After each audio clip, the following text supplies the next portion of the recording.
दोस्तों नमस्कार। आज एक हम कथा लेकर आए हैं जो बहुत ही रोचक और ज्ञानवर्धक है। चुटक विनायक ने बुढ़िया का पेट क्यों फुलाया। बहुत पुरानी बात है। घने जंगलों के बीच एक छोटा सा गांव था। नाम था नागपुरी।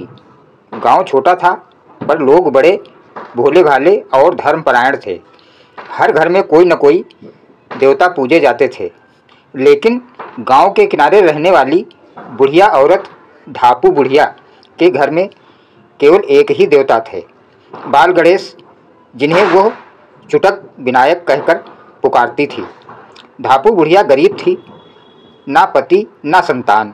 उसका जीवन एक पुरानी झोपड़ी, एक मटके से भरा पानी और मिट्टी की गणेश की मूर्ति के इर्द गिर्द ही बीतता था। रोज सुबह उठकर गणेश जी को नहलाती, फूल चढ़ाती और कहती, हे मेरे चुटक विनायक, सबका भला करना, बस इस बुढ़िया माँ को याद रखना। गांव के लोग उसे सनकी समझते क्योंकि वह मूर्ति से बातें करती थी। लल्ला आज भूख लगी है, लल्ला बारिश नहीं हो रही है, लल्ला अब तू गेहूँ उगाना। लेकिन धापू की श्रद्धा सच्ची थी और सच्ची भक्ति कभी व्यर्थ नहीं जाती। एक बार नागपुरी में भीषण अकाल पड़ा। वर्षा नहीं हुई, खेत सूख गए, भूख से लोग त्राही त्राही करने लगे। अनाज इतना महंगा हो गया कि लोग भूखे सोने लगे। धापू बुढ़िया के पास कुछ भी नहीं था। उसका एकमात्र सहारा था चुटक विनायक की मूर्ति। वह रोज उन्हें भोग लगाती थी, पर जब घर में अन्न का दाना भी नहीं रहा तो उसने केवल जल और तुलसी पत्र से पूजा करनी शुरू की। 3 दिन तक उसने कुछ नहीं खाया। शरीर कांपने लगा, आंखों के आगे अंधेरा छा गया, पर उसने भगवान से शिकायत नहीं की। बस मूर्ति के सामने बैठकर बोली, लल्ला तू सबके संकट हरता है, अगर तू चाहे तो इस बुढ़िया को भी 2 रोटी दे सकता है। इतना कहकर वह मूर्ति के पास ही ढेर हो गई। मध्य रात्रि का समय था। झोपड़ी में दीपक बुझ चुका था। अचानक वहाँ से एक दिव्य प्रकाश फैला। धापू ने आंखें खोल दी तो देखा सामने एक छोटा सा बालक खड़ा है। गोल मटोल चेहरा, पेट थोड़ा निकला हुआ, माथे पर लाल तिलक, सिर पर मोदक का मुकुट और आंखों में शरारत भरी चमक। वो मुस्कुराकर बोला, माँ मुझे बुलाया तूने? धापू ने कांपती आवाज में कहा, तू कौन है बेटा? बालक बोला, अरे मैं वही तो चुटक विनायक, तू रोज मुझे बातें करती थी ना। धापू स्तब्ध रह गई। उसके होंठ कांपे, आंखों में आंसू आ गए। उसने हाथ जोड़कर कहा, प्रभु मैं तो बस भक्ति करती थी, दर्शन की आशा ना थी। विनायक ने हंसते हुए कहा, भक्ति सच्ची हो तो दर्शन अपने आप मिलते हैं। पर बताओ माँ, तू इतनी दुबली क्यों हो गई? पेट तो बिल्कुल सूख गया है। धापू ने धीरे से कहा, क्या करूं लल्ला, भूख लगी है पर अन्न नहीं, अब शरीर ही जवाब दे रहा है। चुटक विनायक ने अपनी सूंड घुमाई और बोला, चलो आज मैं तेरे लिए खुद कुछ करता हूँ। पहले मैं तेरे पेट को फुलाऊंगा ताकि यह भूख को याद न रखे। धापू डर गई। लल्ला ऐसा मत करना, पेट फूला तो मर जाऊंगी। विनायक मुस्कुराए, माँ यह मेरा फुलाना नहीं, वरदान होगा। जब तक अन्न की व्यवस्था न हो जाए तेरा पेट भरा रहेगा। ये कहकर उन्होंने अपनी सूंड से बुढ़िया के पेट पर हल्के से थपकी दी। क्षण भर में एक अद्भुत दृश्य हुआ। बुढ़िया का पेट हल्का हल्का चमकने लगा और फिर गोल होकर फूल गया।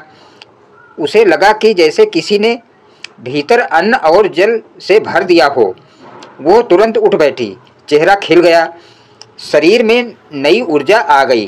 वो बोली, लल्ला मुझे तो ऐसा लग रहा है जैसे मैंने बहुत खा लिया हो। विनायक बोले, हाँ माँ, अब तेरे पेट में मेरी कृपा का अन्न है। जब तक मैं ना चाहूँ तुझे भूख नहीं लगेगी।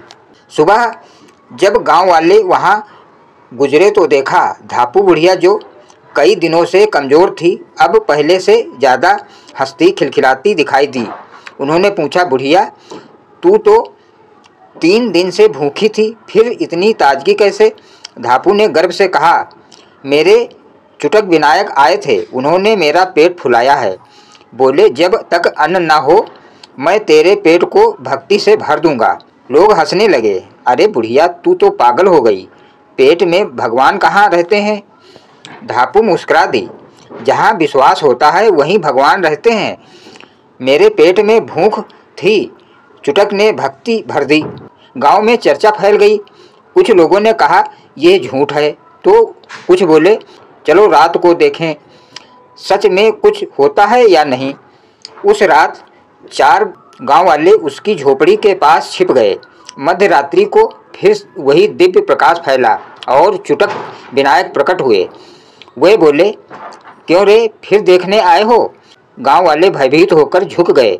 विनायक बोले, ये बुढ़िया सच्ची भक्त है। इसका पेट मैंने इसलिए फुलाया ताकि तुम सब सीखो, जो भूखा है उसे खाना देना भगवान की पूजा है, और जो भक्ति में सच्चा है उसका पेट कभी खाली नहीं रहता।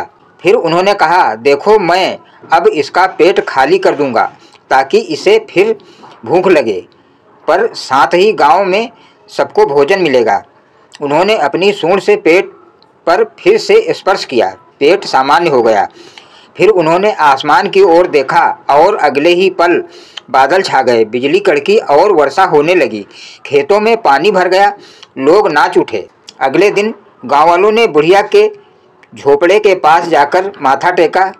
सब बोले, माँ हमें माफ़ कर दो, हमने तेरी भक्ति पर संदेह किया। बुढ़िया बोली, चुटक विनायक ने मेरा पेट इसलिए फुलाया था ताकि तुम सब जानो, भूख केवल शरीर की नहीं आत्मा की भी होती है, और उसे केवल विश्वास से भरा जा सकता है। लोगों ने कहा, माँ अब हम भी रोज गणपति की पूजा करेंगे और किसी भूखे को बिना भोजन नहीं जाने देंगे। तभी आकाश से मंद स्वर आया, यही मेरा संदेश था। गांव के लोग उस आवाज़ को सुनकर श्रद्धा से झुक गए। समय बीतता गया, अकाल मिट गया, गांव फिर से समृद्ध हो गया। धापू बुढ़िया बूढ़ी होती गई, पर रोज गणेश जी को फूल चढ़ाना नहीं छोड़ा। एक दिन उसने मूर्ति के सामने बैठकर कहा, लल्ला अब तूने मेरा पेट फुलाया था, अब मुझे अपने पास बुला ले। रात को वही प्रकाश फैला और सुबह जब गांव वाले पहुँचे तो देखा धापू शांत पड़ी थी, चेहरे पर मुस्कान थी और उसकी मूर्ति के पास लड्डू रखे थे। कहा जाता है जिस दिन वो गई उसी दिन से नागपुरी में हर गणेश चतुर्थी को पेट फुलाने वाले चुटक विनायक की पूजा की जाती है। लोग उस दिन किसी भूखे को खाना खिलाते और कहते, भूख लगे तो अन्न दो, पर विश्वास कभी मत तोड़ो, क्योंकि जब विनायक पेट फुलाते हैं तो जीवन तृप्त हो जाता है। चुटक विनायक ने बुढ़िया का पेट इसलिए फुलाया क्योंकि वो भूखी थी, लेकिन उसकी भक्ति अडिग थी। उसका विश्वास इतना पवित्र था कि भगवान ने शरीर की भूख को मिटाकर आत्मा की तृप्ति दी। इस कथा से यही संदेश मिलता है, सच्ची भक्ति वही है जिसमें शिकायत नहीं, समर्पण हो। भूख केवल अन्न से नहीं मिटती, विश्वास और प्रेम से भी। भगवान वहीं प्रकट होते हैं जहाँ भक्ति निस्वार्थ होती है। इसलिए लोग आज भी कहते हैं, जिनका मन सच्चा और पेट भूखा हो वहाँ चुटक विनायक स्वयं पहुँच जाते हैं। धन्यवाद दोस्तों। ये कथा आपको कैसी लगी कमेंट करके हमें ज़रूर बताइए।